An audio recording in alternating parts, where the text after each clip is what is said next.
The Japanese internet is filled with wonders. Behind the language barrier lurks a very active landscape, which a lot of monolingual people want to experience. I myself am a consumer of such content, and I was shocked and saddened to see the lack of schizo-conspiracy content. So let me take you on a journey through time, from the Second World War all the way to 20 years in the future, to tell you a story of deceit, scheming, and betrayal, which hopefully will make you laugh and not shift your view of the world. As many of you already know, Japan wasn't always the cute and funny country we speak of today, but a country which committed many horrible actions. But not all Japanese people agree on what happened in the 30s and 40s. Particularly, there's this group of people which vehemently believe that the Japanese royal family are CIA agents, ethnically Korean as well as British, and are all a part of the modern Japanese deep state.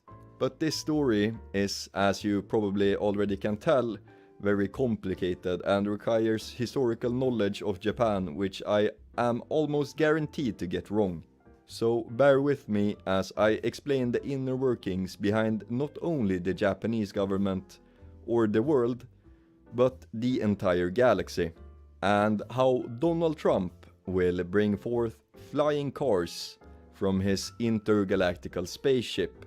So I have gathered together and tried to summarize the entire course of history from various tweets and blog posts from this woman named Yuri_GoldenAge.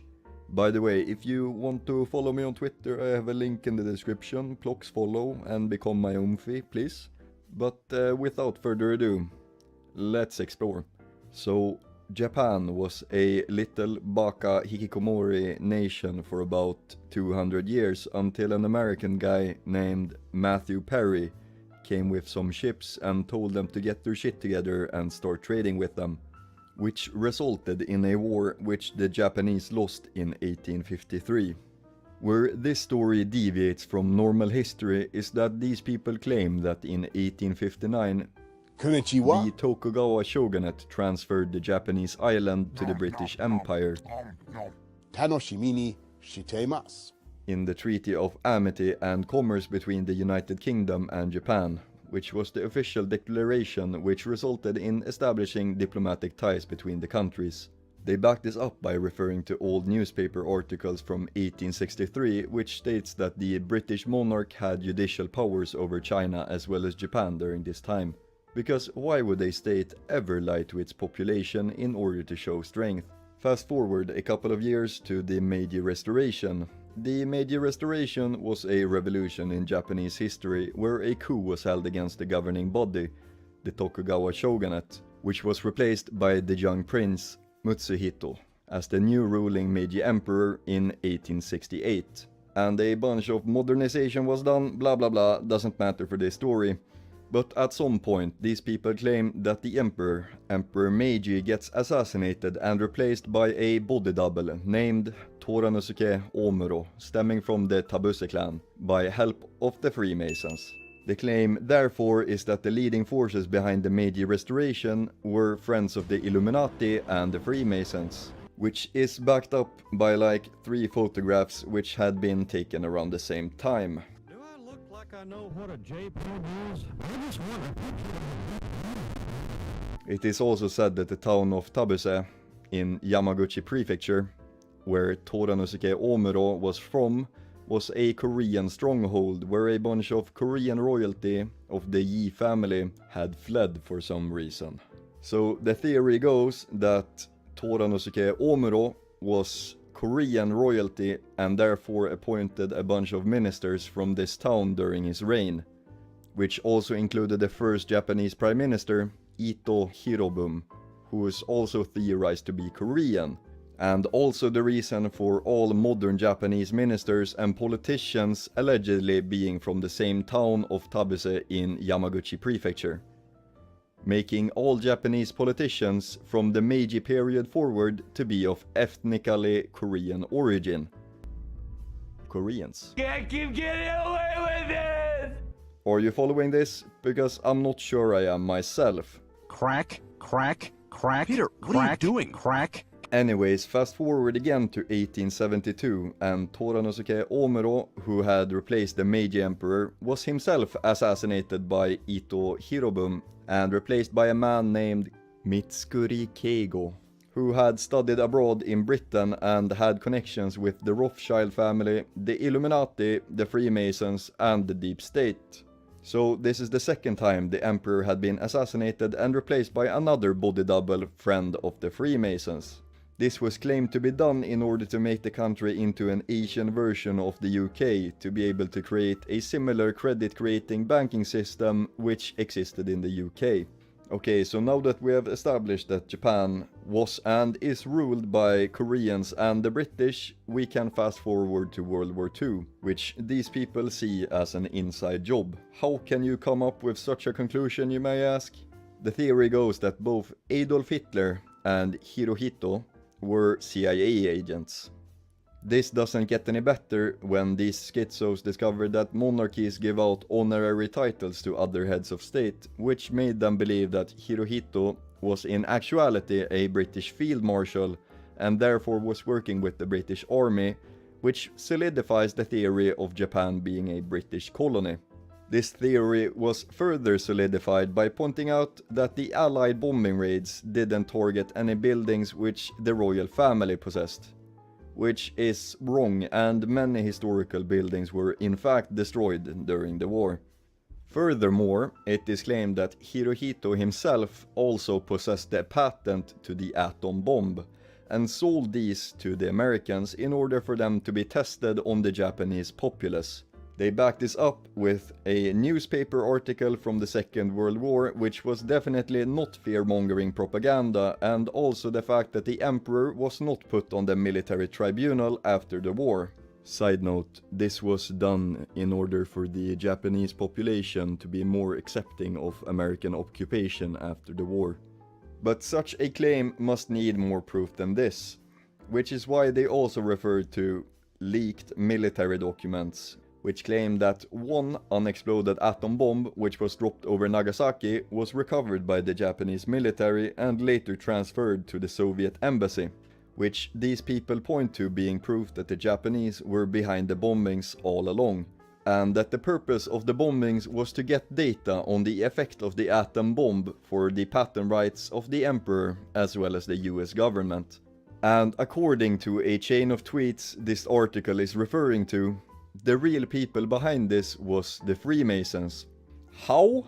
Well, it's pretty simple. The timeline goes something like this. The Freemasons discovered the atom bomb. They contact the half-British, half-Korean man ruling Japan, Hirohito, who was himself a member of the Freemasons, and asked him to go to war with the US in order to test the effectiveness of the atom bomb on the Japanese populace, so they can sell more atom bombs in the future. He did this to get a share of the patent rights to the atom bomb and for his hatred of the Japanese people. But this was not enough data for the Freemasons, so they manufactured the meltdown of the reactor in Fukushima in 2011 to get more data. Truly a scary realization. The timeline after this becomes a bit fuzzy because of aliens and time travel, but in the beginning of the 1950s the US Navy comes in contact with an organization called the Galactic Federation. This organization consists of good people from around 200,000 different species of alien races, which have become level 2 races. To reach level 2, your civilization has to be able to do interstellar travel. You have to share all your technology with the rest of the Galactic Federation, and your planet must be peaceful and have no intention of harming others. So even if your planet achieves the technological requirements, if war still takes place, you can't join. But the Galactic Federation may intervene if it deems it's needed.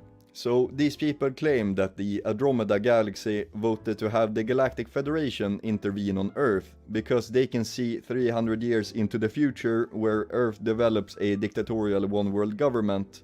So the Galactic Federation was sent to our timeline in order to stop that from happening. They have allegedly started work on this by putting bases around our solar system, on the North Pole, as well as bringing their mothership in close proximity, and because this conspiracy theory also relies on hollow Earth, they have bases on the inside of the Earth. Anyways, so the US Navy together with the Galactic Federation create the Earth Alliance, an organization consisting of good militaries, good people and aliens with a goal of stopping the Illuminati Freemason deep state thing from creating a one world government and conquering the galaxy. Some of these good people include Donald Trump, Vladimir Putin and Elon Musk, among others. And in 2020 they allegedly, together with the Earth Alliance, set out on a mission to save the galaxy. And there's this whole lore about all the alien races and what their spiritual energy is and whatever. I won't go into that. So moving on to the Trump introducing flying cars thing, these people, as you probably can imagine, aren't that good at English. So when they heard Trump say quantum leap in standard of living and investing in vertical takeoff and landing vehicles, they thought, wow, just like the anti-gravity vehicles we are talking about. So true, bestie. But this story doesn't stop with the shitty translations of political promises which will never be delivered on, but becomes even more convoluted.